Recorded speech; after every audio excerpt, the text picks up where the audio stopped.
Hoy en el Día del Escritor y una manera de acercarnos a los que nos gusta escribir, lo que hacemos con mucho amor, sobre todo los que llevamos ideales en nuestro corazón, como el tema de la paz en mi caso, quisiera compartirles un texto dedicado a todos los escritores, a los colegas, a los que intentamos escribir y dejar un mensaje que sirva de aliento a los demás. ¿Cómo le sucedió a Leopoldo Lugones y su vida tan interesante? He titulado mi texto Leopoldo Lugones, no se lloran los males de la patria, Día del Escritor, 13 de junio del 2020. Cada 13 de junio, día del natalicio de Leopoldo Lugones, acaecido en el año 1874, se conmemora el Día del Escritor, fecha creada por SADE, Sociedad Argentina de Escritores, institución fundada por este gran periodista, ensayista, pensador, poeta, uno de los más grandes de América. Al releer su vida aparecen memorias, un sinfín de paisajes, lugares de aquella Córdoba que tocan mi ser. Nació en Villa María de Río Seco, pequeña villa al norte de la provincia. Poco tiempo después sus padres se trasladan a un poblado en el límite con Santiago del Estero, Ojo de Agua. Desde pequeño fue muy inteligente. Más tarde, un gran intelectual, ideólogo y protagonista de un proyecto político. Pienso que con las influencias de la época, lo que se vivía a nivel país, político, económico, y los pensamientos efervescentes surgidos en Francia y Latinoamérica, es difícil dejar de pensar que él no tomaría parte de alguna ideología partidista. Y al estilo Lugones, lideró y defendió un ideal de intelectual heroico. Cuando el nicaragüense Rubén Darío lo presenta en un artículo publicado en El Tiempo, el 12 de mayo de 1896 dice de Lugones, poeta recién llegado a Buenos Aires: un bizarro muchachón de 22 años, de chambergo y anteojos, llega de su provincia de Córdoba a la conquista de Buenos Aires. Dos ojos miopes, a través de esos anteojos dicen muchas cosas, al que sabe comprenderlos. El chambergo cubre una cabeza de sublevado. Lugones antes de Lugones de Pierina Moró.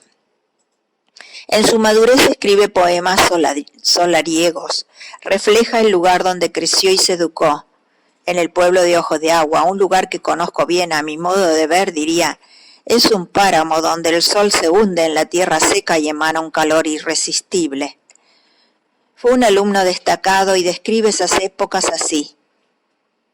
Allá mismo, hace tanto y tanto, cazábamos los chicos a honda, flecha y pedrada, las tórtolas de otoño que formaban bandada cuando va a semillar el cardo santo. Escribió muchos poemas anecdotarios, lugares, situaciones, personajes y leyendas de su infancia campesina en su libro Romances de Río Seco, colmado de personajes como el Colla, el circo romántico, el arpista, don Juan Rojas, el capataz de la estancia, entre otros. Llegaba el año 1885 y con solo 13 años enviado por sus padres a Córdoba, una ciudad típica hispana.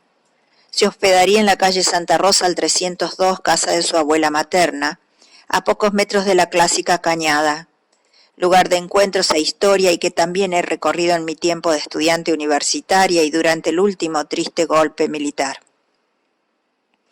En 1886 había mucha actividad universitaria, agitación política, el clericalismo y conservadorismo, y varios periódicos donde Lugones hallaba un espacio para publicar sus poemas, bajo el seudónimo de Gil Paz. Concurría al prestigioso y querido Colegio Montserrat, donde se destacaba en francés, pero su conducta era rebelde para la época. El colegio debió cerrar por una epidemia de cólera en 1887. Fue así que él comenzó a unirse a las ideas librepensadoras y se pronunciaría anticlerical. Tiempo después, en 1895, funda el Centro Socialista Obrero Internacional de Córdoba. Los poemas que leía en público y los que más se destacaron fueron Los Mundos, Gritos del Alma, Nupcial, El Gato, El Carnaval, Trofeos, El General Paz, entre otros. Del texto Lugones antes de Lugones de Pierina Moró. Muchos críticos han hablado de Lugones sobre la calidad de su poesía, pero más allá de eso, no es de extrañar que un joven de 22 años, después de leer a Los Miserables, Las Flores del Mal, Claire Lenoir y Los Castigos, Germinal y los poemas trágicos, vea que alrededor suyo hay mucho que hacer. Reemplazar tal vez con ideas nuevas. ¿Serían esas las causas perdidas? Poseedor de una gran inteligencia, llegó a pensar que tenía un gran poder, pero en el fondo era simple. ¿Quería parecerse a Sarmiento? Para ilustrar esto voy a tomar su poema Gritos del Alma, publicado en el periódico La Libertad del 15 de noviembre de 1890. Cita extraída del libro Cuatro poetas cordobeses en el recuerdo, y dice: no se lloran los males de la patria. Y añade, que a su madre insultaran, que el hijo noble e impasible miraría, la patria es nuestra madre, campeones de la espléndida poesía, a ella deben subir nuestros cantares, con noble aliento de esperanza bella y nuestros grandes triunfos, nuestros laureles deben ser para ella. Pierina Moró nos dice que las obras de Lugones, sus colecciones poéticas, responden a sus lecturas y preocupaciones nacientes, rebelión contra el orden establecido, orgullo de ser poeta y como tal, ver más lejos que otros mortales. Tenía fiel creencia en la ciencia y en el progreso de acuerdo a su época, con precursores a los que sigue, como Víctor Hugo, Olegario Andrade, Almafuerte. Con solo 22 años, Lugones abandona Córdoba. Hay una ligera bohemia en las calles, inquietante influencia en lo artístico, anarquista y socializante. Córdoba queda atrás. Sus compromisos políticos, su lucha, sus publicaciones, algo que oprimía al joven Lugones y que más tarde diría de Córdoba como una ciudad fosilizante, bachillera. Llega a Buenos Aires y demora en tomar contacto con el gran Rubén Darío. En esa época era la figura máxima del ideal poético para los jóvenes escritores, quien ya publicaba en el diario La Nación.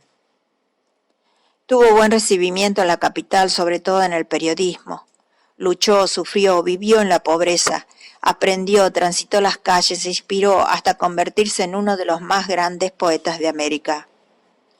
Poco después se une al grupo socialista que integran, entre otros escritores, José Ingeniero, Alberto Chernyshov, Manuel Baldomero Ugarte y Roberto Pairó. Y escribe de manera esporádica para varios medios, entre los que se cuenta el periódico socialista La Vanguardia y el periódico Tribuna.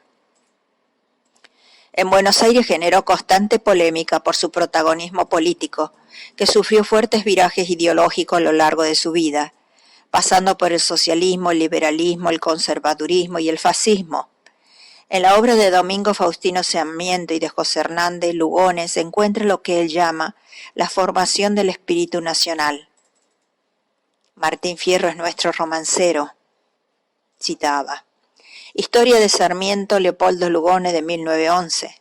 En su monografía Leopoldo Lugones, de 1965, Borges razona los motivos que apuntalan su cambio de valoración.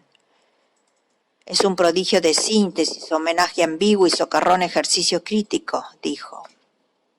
En 1924 recibe el Premio Nacional de Literatura y en 1928 preside la Sociedad Argentina de Escritores. Junto con José Ingeniero fue la pluma irreverente en el periódico partidario La Montaña. En 1897, cuando publica su primer libro de versos, nace su único hijo, Leopoldo, o Polo, como le decían. Futuro creador de la picana eléctrica y jefe de la policía durante la década infame. Su nieta, Piri Lugones, fue integrante de Montoneros y es una de los 30.000 desaparecidos por la última dictadura genocida. Piri solía presentarse como nieta del poeta y hija del torturador. En la vida de los Lugones se refleja el drama, los desencuentros y la violencia que atravesaron a la propia clase dominante argentina desde 1930.